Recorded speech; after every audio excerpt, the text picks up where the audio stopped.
Well, I'll be damned.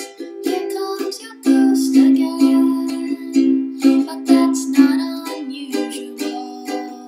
It's just that the moon is full and you happen to call. And here I sit, hand on the telephone, hearing a voice I'd known a couple of light years ago, heading straight for a fall. As I remember, your eyes were bluer than robin's eggs. My poetry was lousy, you'd say. Where are you calling from? A booth in the Midwest. 10 years ago, I bought you some cufflinks. You brought me something. We both know what memories can bring. They bring diamonds and rust. Well, you burst on the scene, already a legend. The unwashed phenomenon, the original vagabond. You strayed into my arms, and there you stayed, temporarily lost at sea. The Madonna was yours for free. Yes, the girl on the half shell could keep you unharmed.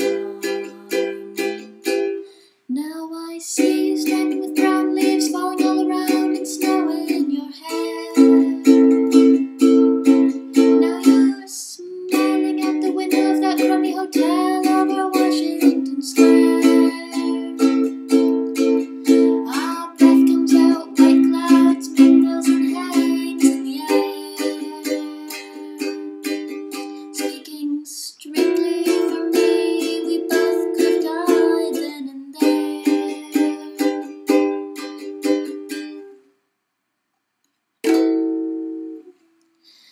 Now you're telling me you're not nostalgic. Then give me another word for it. You were so good with words and at keeping things vague. 'Cause I need some of that vagueness now. It's all come back too clearly. Yes, I loved you dearly. And if you're offering me diamonds and rust, I've already paid.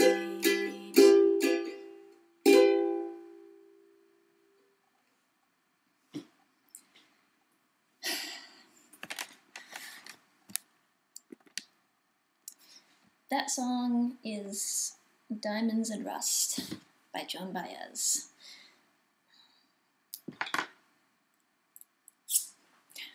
Knitting needle bun.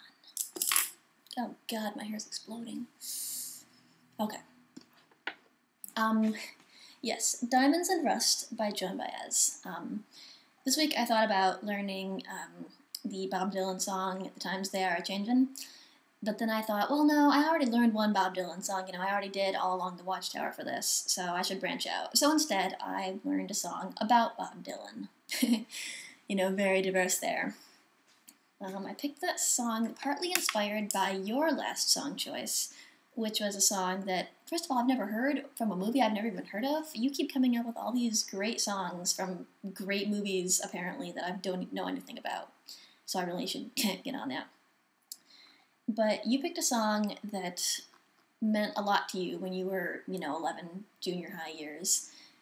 And so I decided that I was going to find a song from about that same era. And it was, I think, about when I was 12 years old that my mom bought a Joan Baez compilation CD and started playing it a lot. And that song just always spoke so much to me. Even though, at the age of 12, I had never experienced anything like heartbreak at all. But I just thought it was so beautiful and so sort of bitter and honest. And little details about, eyes bluer than robin's eggs and the cufflinks and just like such little specifics like that make it seem like such an honest, real song instead of the general sort of heartbreak platitudes you get in most, pop songs. So I've always loved it for that. The story behind that song being about Bob Dylan, I don't know if you know this, but Joan Baez and Bob Dylan had an affair like back in the late 60s or something when they first met each other. I think Bob Dylan was married and Joan Baez was the other woman, and so they had this sort of tumultuous love affair. And the song is sort of, exactly what happened. One day Joan Baez is sitting at home and she gets this phone call out of the blue from Bob Dylan. And she was sort of like, what the fuck? Well, I haven't heard from you in years. Now you're just calling me from a phone booth in the middle of nowhere to tell me about some song you just wrote. And it just came, brought all these memories back. And then she was writing a different song, and then she got that phone call and ended up writing this song instead. And then years later, she was doing, I think, a concert or a live album or something with Bob Dylan, I think a concert. And he asked her, are you going to play that song about the diamonds? And she was like, what? And he's like, that song with the diamonds and the blue eyes. And she was like, oh, you mean Diamonds and Rust, the song I wrote for my husband when he was in jail? And Bob Dylan's like, oh, that song's about your husband? And she was like, well, yeah, who do you think it was about? Why? He was like, hey, what the fuck do I know? I don't know, man. So she really, straight up denied to his face for a long time that it was written about him and was, still kind of bitter about it. And that, I don't know, kind of makes me laugh, even though it's like a tragic, sad love story. The other reason I picked that song specifically is because it has a bunch of chords in it that I'm not very good at playing yet, specifically some barred chords in the bridge there in the middle. You could probably notice I've been avoiding playing any song that has barred chords because I suck at them and they're hard. But then I really saw that you really stepped it up with your last video, I have to say. You did a really great job, and you're going to be better than me soon. And since you're already a better singer than I am, I really have to sort of up my game, I think. And I thought I saw you doing a few barred chords in that song. So I figured I should give it a shot. So yeah, nothing really new with me. I've just been super busy lately with PhD bullshit and writing my thesis and meetings and lectures and all that stuff. And I'm ready for a vacation. I'm always ready for a vacation, though. I don't know how this damn thesis is ever going to get written. Okay. But anyway, I hope you have a lovely weekend, and I miss you, darling, and I was tickled to see you wearing my scarf in your last video.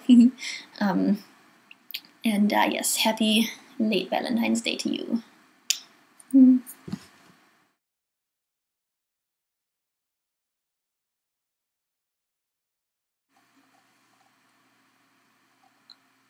A million miles from nowhere, the Dragonlance burns hot.